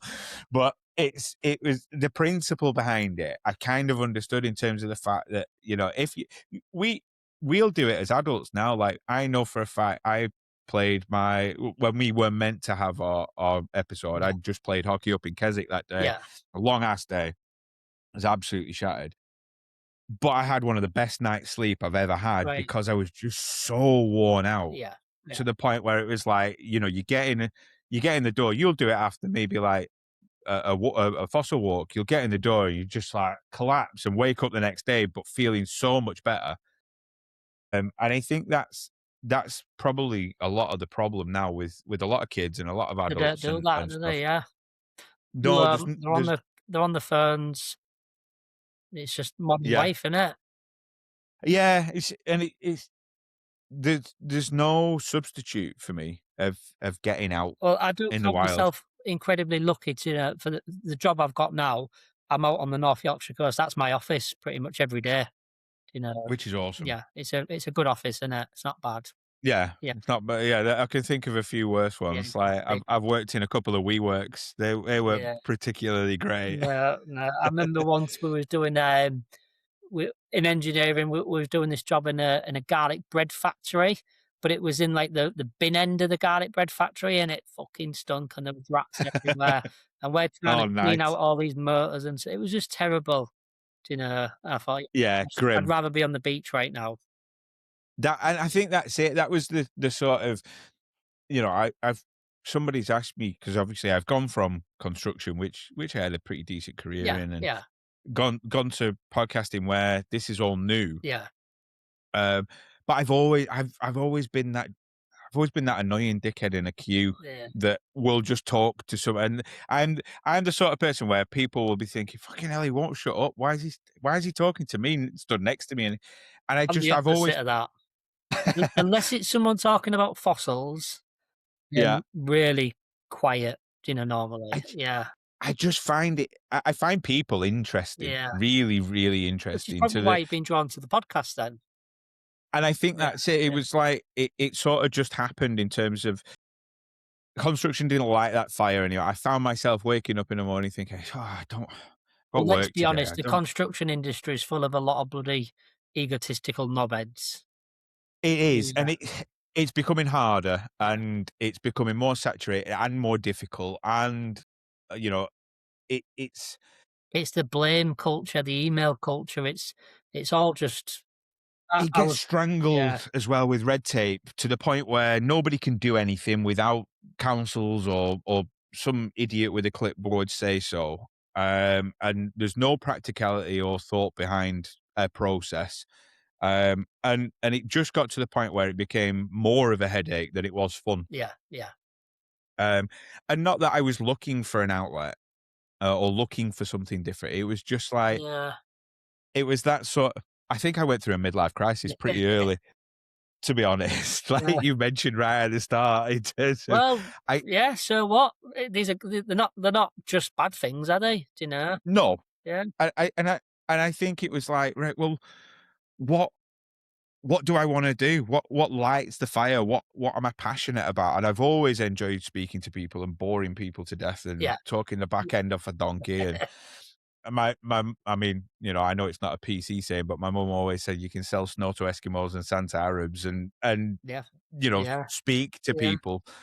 Um, and then certain things started dropping in place where this became sort of a bit of a viable. And I thought, you know Right. what, yeah, Yeah, very that good. I'm Yeah. gonna Yeah. I'm gonna jump 2-footed into it, similar to what you probably did and had Worst that. case scenario, if it don't work out for us, we can always go back to, we've got a family business in engineering. I can walk into a job there tomorrow. I'm sure you could get a job back in construction and stuff. Yeah, as much as I would not want to No, do it, no, but we like could do. Yeah. yeah, and this is the thing. I was having this conversation with a teammate of mine the other day in terms of, if you the way I've kind of looked at it as I've gotten older, and I don't know whether it's the growth in cynicism within me, but if you take money out of the equation, Yeah, absolutely. Yeah. would I do this? Would I have this conversation with you now for free? 100 million%. Yeah. Like, there's no question on that. Yeah. Therefore, if there is a chance of getting paid, £1 to have this conversation with Yeah. you, then yeah, I'm still going to do it. Yeah. If it's Yeah. £1 million or a pound, it doesn't matter. Yeah. And money's kind of been removed from the equation. I think far too many people go on these job websites and look for places, and the first thing that they think of, I want a job within this salary Yeah. bracket, Yeah. rather than what are you going to be doing It's it's day to day. it's difficult in it because everyone's got their own situation going on and stuff, And I'm a little bit fortunate, in some senses. I don't particularly have to rely on big salaries anymore. Yeah, But like for the young ones coming into work, they can. That's all they're bothered about, in it is the money, and rightly so. They want to get an house, they want to start a family and stuff like that. yeah. I'm guessing you're like, are you similar age to me? I'm 37. Yeah, I'm 39, so we've been working in fairly decent, in industries for 20, 30 years or whatever.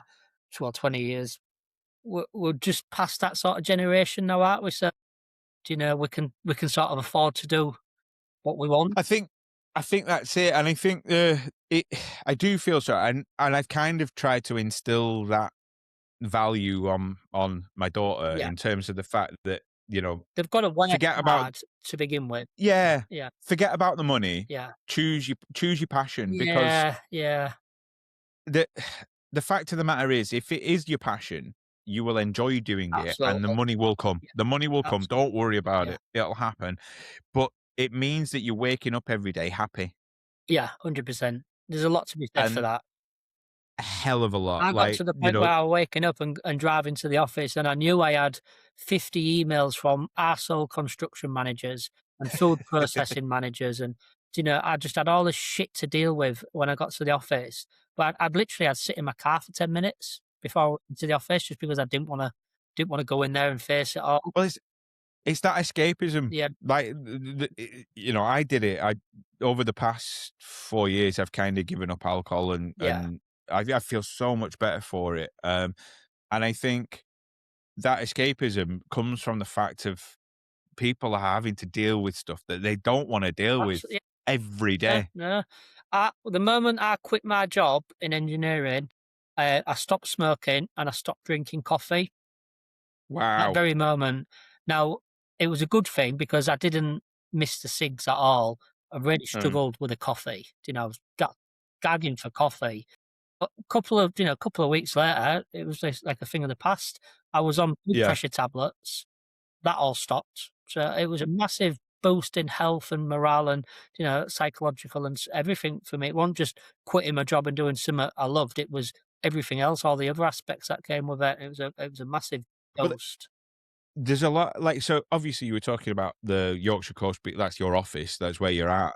Um, there's a guy that I spoke to, he's a great guy, lovely, lovely guy. Dean Hall, he's called. He's Right. got a book called The Wild Cure. If you ever want to read All it, right. it's not Yeah. not too big of a book. Yeah.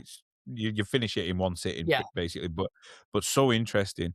And he contracted CLL, which is chronic lymphatic leukemia, Right. and also lymphoma at the same Bloody time. hell. And he decided that he wasn't going to basically take it lying down, and he wanted to wild swim the Willamette River, which is like 184 miles. Yeah. I Where's I don't. where is that? That's in Oregon. Right. Okay. Yeah. And basically he swam, I think it was 18 days approximately. He swam this river in like 40-degree Fahrenheit water, so it was fucking cold. Um, and basically his doctor was worried because of his conditions, Yeah. it was gonna kill him. Um, After he got out, he went for blood tests. There was no evidence of leukemia in his blood whatsoever. Nothing. That's bizarre, isn't it? However, yeah, really strange, Yeah. but his lymphoma got worse. So he then started forest bathing, which is I can never remember the Japanese word, but it's an ancient Japanese practice.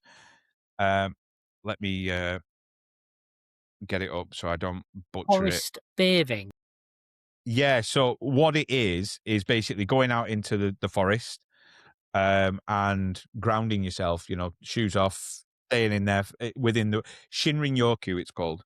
So it's an ancient practice, and he did this from, I'm going to butcher the dates here, so forgive me, Dean, but I think it was from March 2016 to June 2017, Right.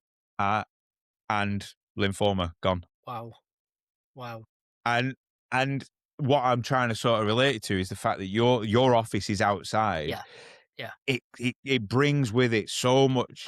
I know Absolutely. for Yeah. that benefit I feel when I go out every morning with the dog, and I walk through the woods, and the feeling that it gives me, it must it is it there's something to be said for, instead of being stuck in a cubicle or Yeah. a box for, Yeah. you know, It's like 10 hours a day. what you said earlier on, just about being near the water as well, just the sound of the Yeah. sea, the sound of the cliffs, the beds, just everything. It's just good for humans to do that, and I'm lucky enough to do it pretty much every single day. So, yeah, my mental health is improved massively. I'm real relaxed. I'm stress-free. This is how I. Am all the time now. Alright, some days It's I come home leveled. with a bad back and bad knees, but, you know, that's part of That's because you're carrying like 50 kilos worth of yeah, it's fossils 'cause I'm back. picking up all them bloody fossils. Yeah, that's it, pissing off all the Yeah, locals. yeah, but no, So, it's fantastic. and I'd be lying if I wasn't envious, and I get out as much as I possibly can do, Well, and envy gets brought up a lot when people talk to me. Now, I'm envious. I do a lot of, I try and do a lot of carp fishing, and I don't wanna digress too much, but, like go. if you wanna call me, like, I'm quite big in the fossil world because it's my job and stuff like that, and I found incredible stuff. Now, some carp anglers I look at and think, "Fucking hell, I'd love to do what they're doing." There's paid anglers, sponsored anglers going all over the world catching these fish, and I'm thinking, "I would absolutely love that." So Yeah, I tell you what, one of my heroes, I'd love to have him on the podcast, is Jeremy Wade. yeah, I river find monsters. him, Yeah, like, what I mean, look, we're talking about lives and being lucky. he's This guy, mental, like, yeah. And he just walked into a tackle shop and wanted some really big hooks, and the guy was like, "What the hell do you want them for?" And he said, "Oh, I'm gonna try and catch this big river monster." And the guy behind the tackle shop, knew someone that worked at the BBC or something like that, and had a chat with him later on that night, and that's how River Monsters was invented. It Wow. wasn't even Jeremy How Wade, like, sort of chasing anything. He just spoke to the right person at the right time, and then that's like there's a book by Deepak Chopra that sort of changed my view on that. And I don't sort of follow him religiously yeah, like a lot of people do, but it's called Synchro Destiny. right, yeah, yeah, And it's all about when most people would put that down to coincidence. yeah, But then it's like yeah, what he says is that it's finding the meaning within these coincidences yeah, in your life yeah, to get to it. But like, imagine a world without river monsters. It's like yeah, such a yeah, good program. yeah. Like, But that, I mean, yeah, it's like everyone's a bit of envy's good. As long as you yes, can control that envy, and some people get carried away with it and they get jealous and bitter and stuff like that. But I think, it's a great motivator. yeah, absolutely. I'm doing a winter fishing session this winter. I've got a ticket on a lake, and that I was listening to a lot of fishing podcasts, and I thought, do you know what? I ain't had my fucking rods out for years. I'm going to get a winter ticket, and I'm going to go winter fishing this year. Which I've done 2 sessions, and I've caught a 35 pounder last week. Which is a Nice. new PB for me. Absolutely buzzing, and I'm going back every week. I'm doing 2 or 3 days winter fishing. And that's my little thing this winter. It's away from Yeah. footballs, it's away from the family, and it's just me doing my little thing. You know, So yeah, what's it been? So obviously, when you first started, fossil hunting was as a the hobby. as a bit, yeah, it was a hobby for 10 years, and then it's been a business for, well, 4 or 5 years. That's So obviously, how's that change been? Where it's changed Don't get from me wrong, I still absolutely love it, and yeah, if I'm going fossil hunting, if I've got to be out in the morning at 4 o'clock, I am out of bed like that. There's no messing about. I'm thinking I'm going fossil hunting. If I've got to drive to Dorset, if I've got to drive to Wales or whatever for my job, I'm all over it. Absolutely loving it. It is a bit challenging because everything else went out the window. Like what I said earlier on about my metal detecting, my bottle digging, and especially my yeah, fishing. Because now my business is quite established, I took the decision earlier on this year for my winter, my December and my January, to not do. I'm not taking any bookings on. All I'm doing is fossil preparation in my workshop at home, and I'm committing to a winter fishing. You know, yeah, just to give me that bit of a break, because 4 years of starting my business up and doing nothing but fossils, I don't want it to get to the point where I don't think I'm ever going to fall out of love with fossils and the business, but I don't want it to get to the point where it's all I do. Do you know? I've yes. got to have other things as well. I did. That's it's that moderation, Yeah, yeah, 100%. yeah, And I think like it's everything comes with sort of its thorns, even a exactly. rose Yeah. has thorns, A and lot of people have said to me when I started the business, that, oh, it's the worst thing you'll ever do. You'll end up hating your fossils and stuff like that. And I just always think we fucking hated arseholes at work a lot more, do you know. And even like on a if I'm having a really bad day, I've got headache, I'm tired, I can't be bothered, I'll still come in here and I'll prep a yeah, fossil. I've got there's fossils all over here what I'm working on. Uh, where we started my podcast in my display room. I'll go sit in there and just stare at my fossils for a couple of hours or read a book or whatever. And it's just, it yeah, it never, there is something about it. I must admit, like that. There was it was like a shale slab that I found, and there was a couple of belemnites in it. But then there was a tiny ammonite. It must have been about that big, yeah, tiny, yeah. but it was like bronzed, so it was like almost Ah, right. metallic, Yeah, pearlescent. yeah. That's Yeah, the and iron pyrite, the fool's gold. yeah, so the fact that it was it's my favorite one, even though it's the tiniest one, because it's like almost pearlescent and coloured. Oh, so I it's got the iridescence on it, you mean? Yeah, yeah, that's what I mean. Beautiful. Yeah, Very nice. it was good, but it was so small. But it was like, yeah, that's the one. That's the one that I You might actually not be love. able to pick it up on the camera, but that's got Oh, I can, yeah, yeah, in where the was middle. it? Yeah, there's a little bit of iridescence on there, but it's hard to see on the camera. But I know what you mean, and that iridescence is absolutely beautiful, isn't it? It is. I was shocked. I didn't expect it. Well, there's a To place be in honest. Somerset called Watch It at Doniford Bay, and that's where they Right. found in the UK. That's where they found the really iridescent ones. They're really, really flat in the shale, but Yeah. they've got all the colours of the rainbow. Well, sometimes it's rare to get them that good, but Yeah. a Yeah. lot of people go to Doniford Bay and watch it for them ammonites. Stop giving me places to go. The- I'm never. All I'm over never going the to be back UK. in the studio. If we ever meet, ask to see my Google Maps.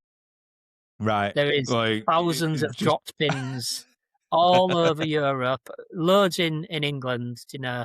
You never even like all the quarries and stuff, if you ever pass the We did. quarry, always ask Where did we? It was one over in Yorkshire. We went to a quarry. I found one. We went there for before we went to the Yorkshire coast. I yeah, can't remember what it was what called. for fossil Um, collecting. Was it yeah, a it's disused quarry? Did you see it on the website, on the Fossils it UK was website? it was disused. They could be quite Um, hard going because they're overgrown and stuff now, aren't they? well, they're overgrown, so steep as well, and obviously they're picked to pieces Yeah, yeah, at the same time. And we were there. It was fucking freezing, and it's in yeah, obviously you're in a quarry, so you're in the shade, yeah. so it was even colder. And it was like the literally. I think I said to myself, right, this is the last one I'm going to sort of crack the shell, and then there it was. It was like wasn't perfectly formed, but it was like you could see 2 or 3 little ammonites Oh, in there. We actually, found a like a ammonites. yeah, Yeah, that's good. I and then, like a pyrite Yeah, rock, yeah, um, which was so heavy yeah. when we got it. It was, like, surprisingly heavy. So we found them. Right, but yeah, so we've that's the only 2 places that we've been. Well, there's Um, a lot of working quarries, and you know, sometimes it's worth just sticking your head in and just having a word with a site manager. You know, just saying, "Oh, is there any spoil heaps we can look through for fossils?" And some of them say, "Yeah." You know, if you've got yeah, a spoil heap away from the workings, they're quite happy for people to have a rummage through. And you know, and right. obviously the working quarries, it's all fresh material. So we Yeah, got yeah. access to one recently, and we're finding you know, big predator fish, big Wow. Kalanka, I can't remember the pronunciation. I Too won't hold you to that. too many words in the fossil textbook, but yeah, we're finding these big fish fossils, and Cool. that's just from an off chance of, you know, driving past and asking for permission. A lot of the time Yeah. they say no because of health and safety, Well, but yeah, if you don't obviously ask, you health. don't get. But I tell you what we used to get, obviously in the construction game when you did the Indian stone paving, you Yeah. used to get every now and again you'd get a fern, like a fossilized fern on one of the paving slabs. Ah, are you not, I think you might be mistaken for the dendrites rather than the fern. Maybe it looks like bracken, very similar. Yeah, it's dendrites, it's a microbial growth. So, is it sort of like that stuff? No, no. So it was actually plant Um, fossils.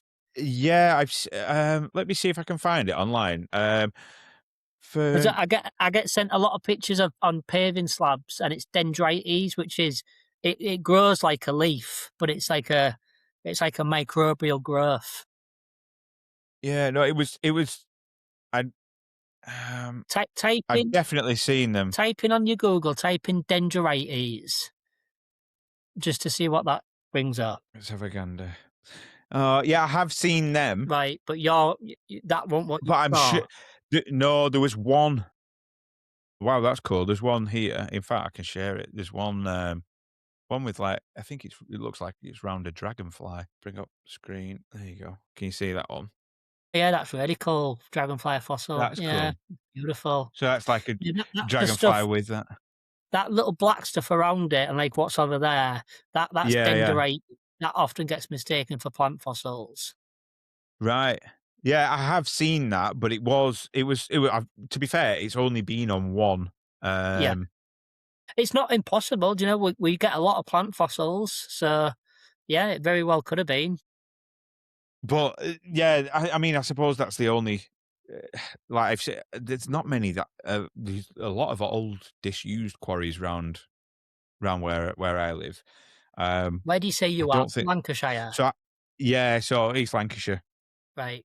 so on the border. So there's a fair few disused ones or Yeah. not used anymore, I but think the there's a lot of, like, the carboniferous deposits near you, so you have got chances of, gonatites and trilobites and stuff like that.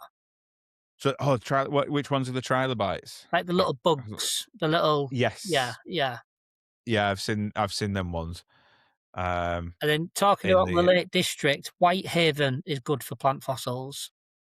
right, okay. Yeah, there's a little Oh, I'll exposure try there, that. it's good. Oh, they've tried yeah, they always remind me of like a horseshoe crab, them Yeah, trilobites, yeah. because 'cause they're funny. They're weird creatures. They're like living fossils. They're so strange. Yeah, we don't Um, really get them on the Yorkshire coast, but me and my friend Jed, we was trawling through a load of old, literature, and we found a part of the book what had an exposure in Yorkshire, and it said mentioned trilobites.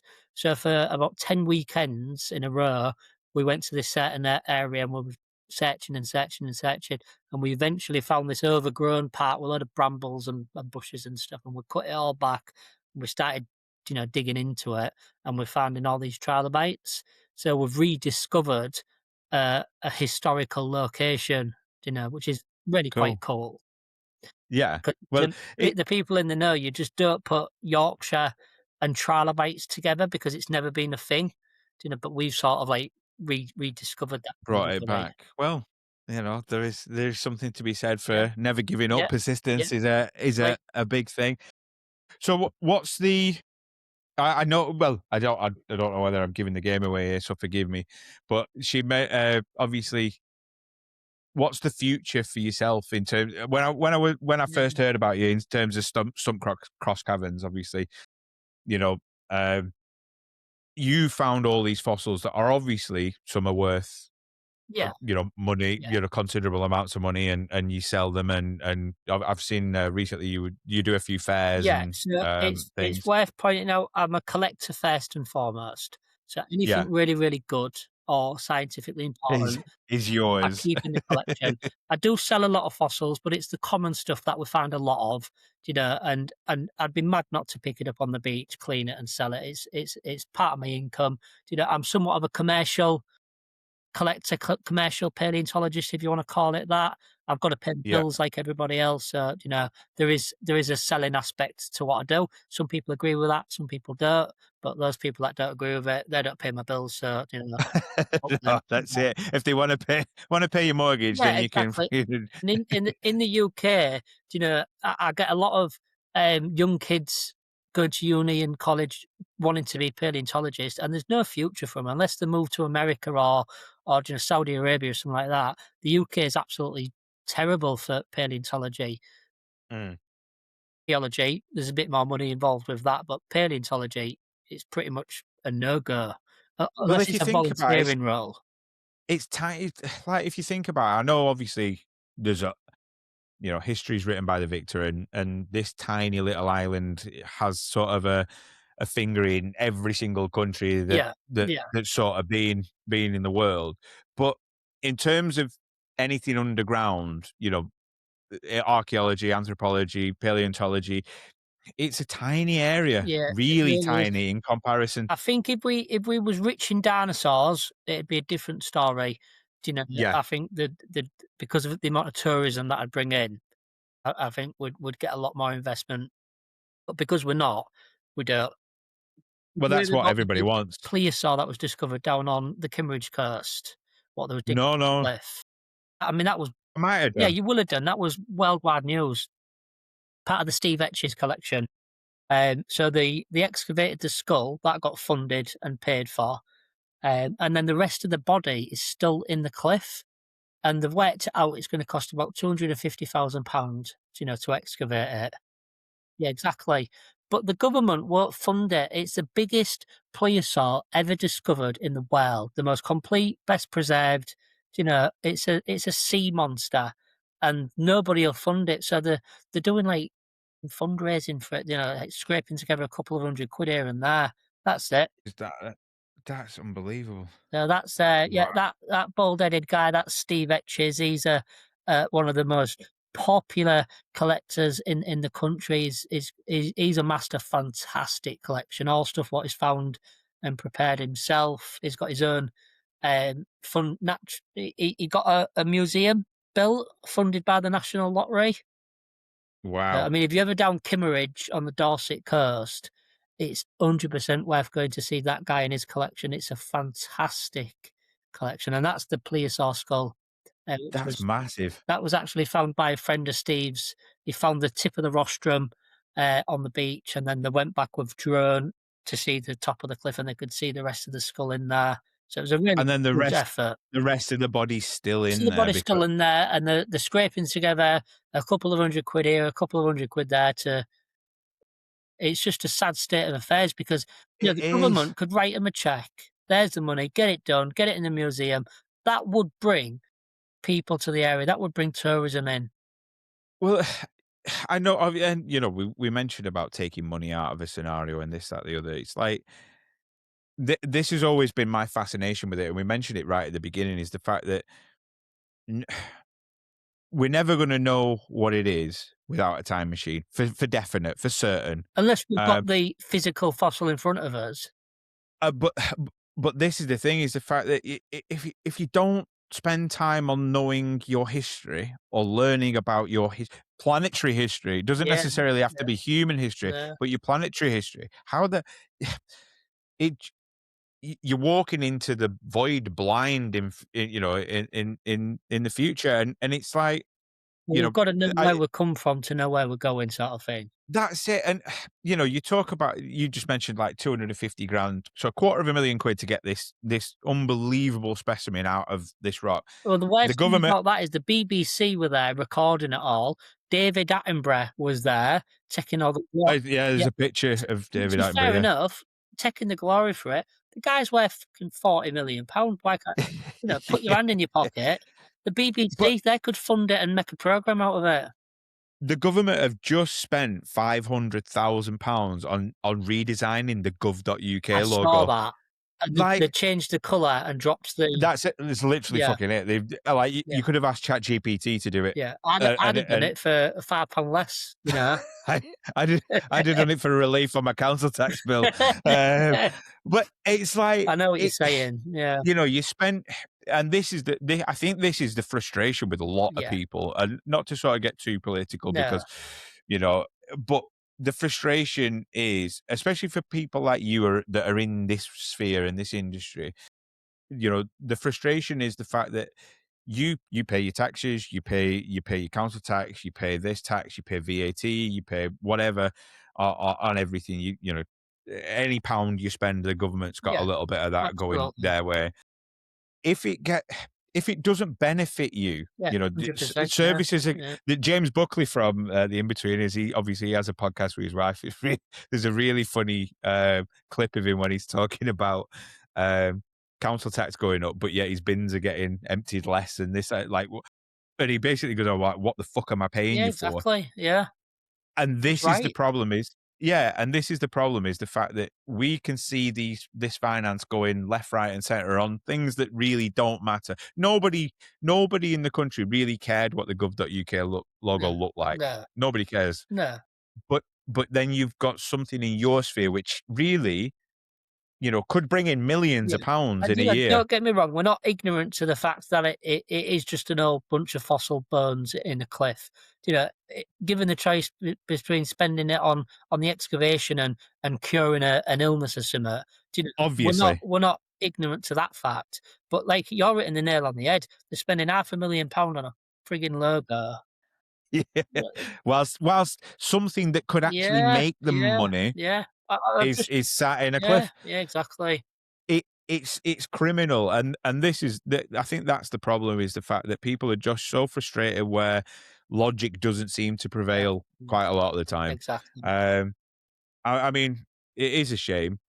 So if there's anybody in America or Well, they anywhere had else a that's listening to they had this an that American wants to put yeah. 250 grand towards it, Well, they did have an American, guy involved, and that all they want I think I can't remember the full story, but they had the money, they wanted to come and record it all and do a documentary about it, but something happened and they pulled out. I don't know the full mm, story, but it just seems like an awful shame, and it'll come out eventually, But at the Yeah, moment, like, little bits are falling out every couple of days because of erosion, so they're having to collect it piece by piece rather than excavate the full thing and jacket it properly and lift it properly. It's coming out in yeah. pieces and coming out in broken pieces.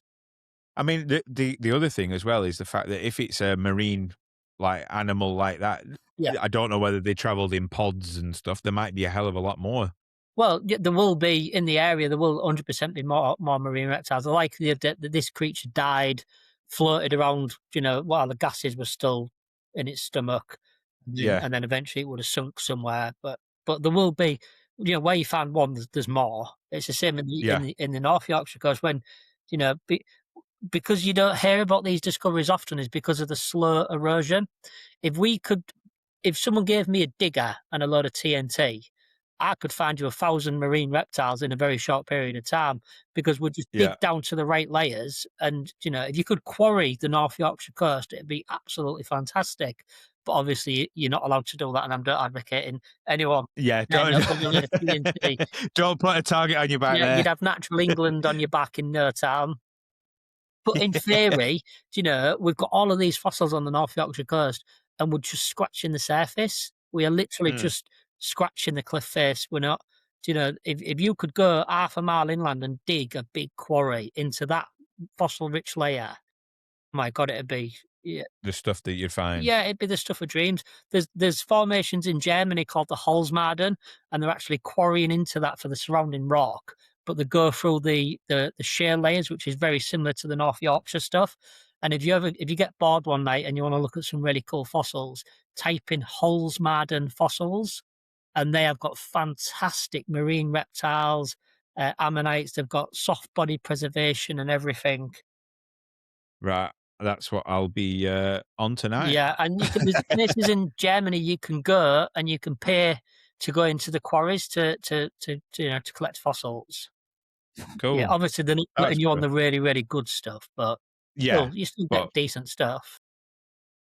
if I get one, I was happy. I think I got half an ammonite, like a full ammonite last time when I went up there, and I was just so chuffed that I Yeah, found, like, yeah, half of one. Like, one of the last what is the sort of future do you see within this just realm? more of the same. Do Yeah, you think do you think it's ever gonna grow, unless I suppose, obviously, like you mentioned, in terms of unless they find, like, big dinosaurs or anything along yeah, those lines, yeah. it's gonna probably stay pretty Now we static do and plateau. we do find dinosaur remains in the UK. The Isle of Wight is fantastic for dinosaurs. They recently Alright. discovered uh, a new genus of Spinosaur. So we are getting dinosaur stuff. And the very first dinosaur to be officially discovered was the iguanodon in the early Yes. 1800s. So the UK has got its place in dinosaur history. It's just not. It's not like America, the Badlands, where they're getting T Rex, Yeah, yeah, yeah, yeah. Ghana, where they're getting you know soft body preservation in amber and stuff like that. We're never going to be on those sort of levels. So I don't think England, the UK will ever. Um, I don't think it'll ever improve because geology can't just change overnight. No. What we've got, do you know what I mean? I think the fossil side of things, I think that'll continue to grow just through popularity, social media and stuff like that. I think more and more people are getting into fossils, especially children and Mhm. stuff like that, and people just as a hobby. But I think it'll rise steadily, but it's never going to get Yeah. to the same level. People aren't gonna be digging up Triceratops skulls anytime soon. I mean, I wish the bloody would. Yeah. Every time I go to the Yorkshire coast, I know it's impossible, but but it's what. So the most annoying thing is one of my favourite fossils to collect on the Yorkshire coast is trace fossils, dinosaur Right. footprints. We get loads of Right, yeah, dinosaur fucking footprints, but we don't get any of the bloody bones.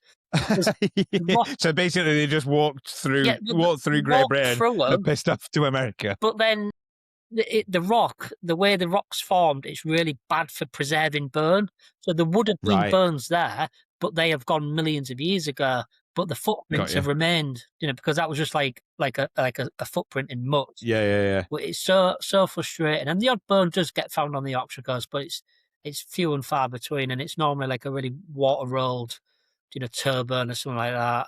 But Well, you I'll keep my fingers crossed yeah. and keep my ear But to the we do ground that find the one marine day I'll see them all. reptiles. You know, we find the ichthyosaurs and the crocodiles, Yeah, yeah. and they shouldn't be discredited because they lived at the same time as dinosaurs. They just swam in the oceans, and Well, they're crocodiles are, fantastic.